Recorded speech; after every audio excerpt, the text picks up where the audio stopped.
breakfast with one of the wisest and most courageous leaders in America, Congressman Ellison. He's a great American and a great Muslim.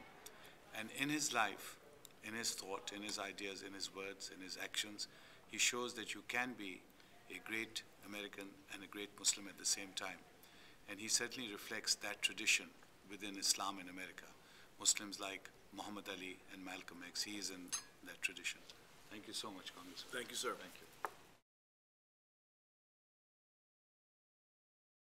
I embraced Islam, took Shahada at the age of 19, and it was never an issue in my household, by the way. But she's still very devoted to her faith, and I'm devoted to mine.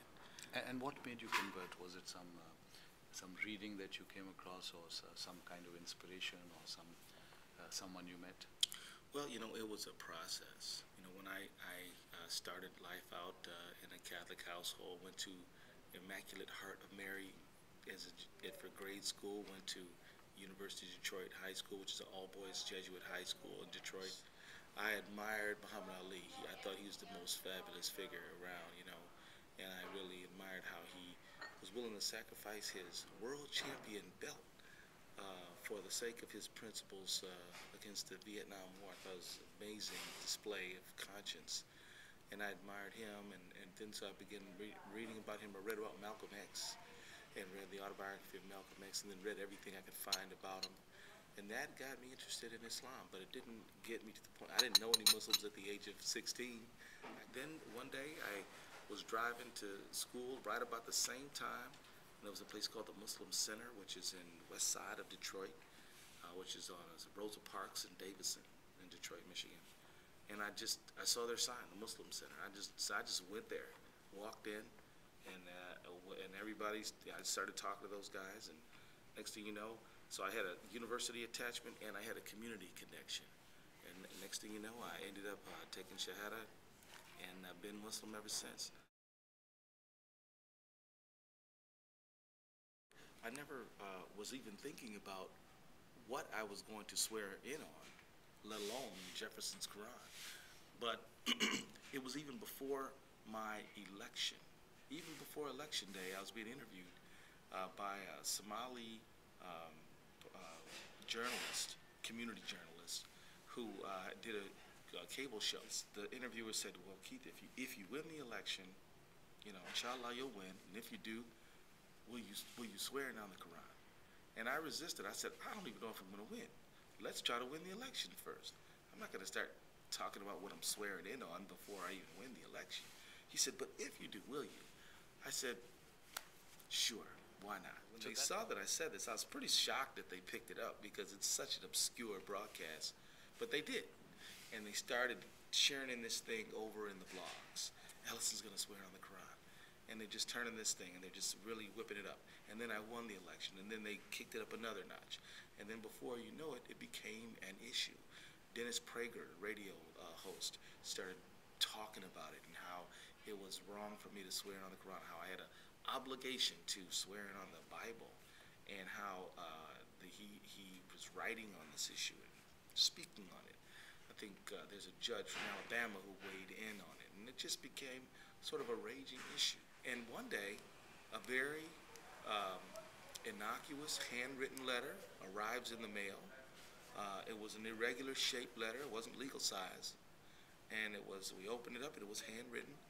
And it said in it, with all this controversy about what you're going to swear in on, you should swear it on the Quran owned by Thomas Jefferson.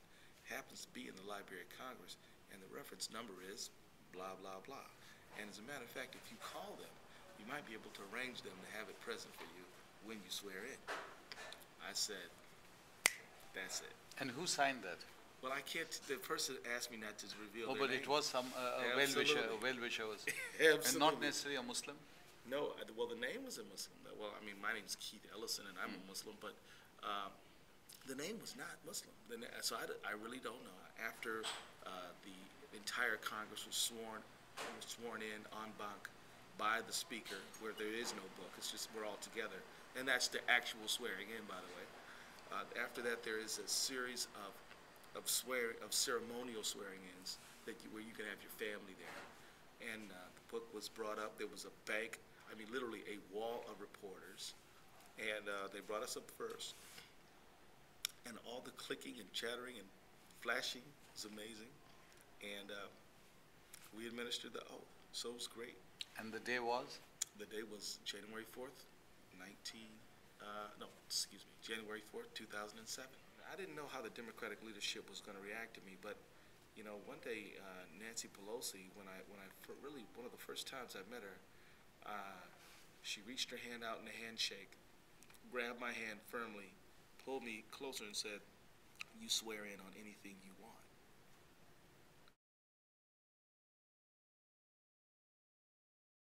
An American identity is an essential commitment to American principles. American identity is rooted in a system of ideas.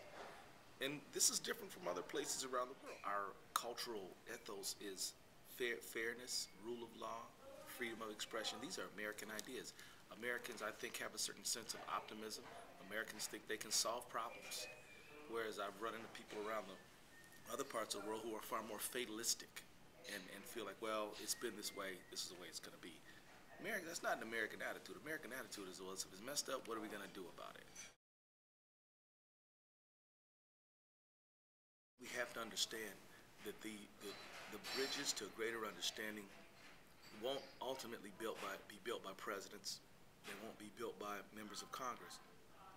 But they're going to be built on an individual basis. Let me tell you, a few years ago, Ramadan, which is, of course, a Muslim 30-day fast. It's during the month of Ramadan, coincided with Yom Kippur, which is a 24-hour Jewish fast.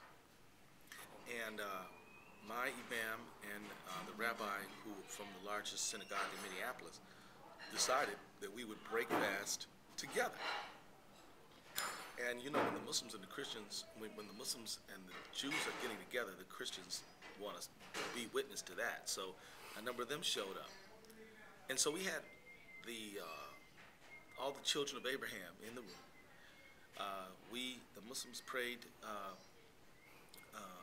Maghrib prayer, and then the Jews had their break fast ceremony, and then we all went downstairs.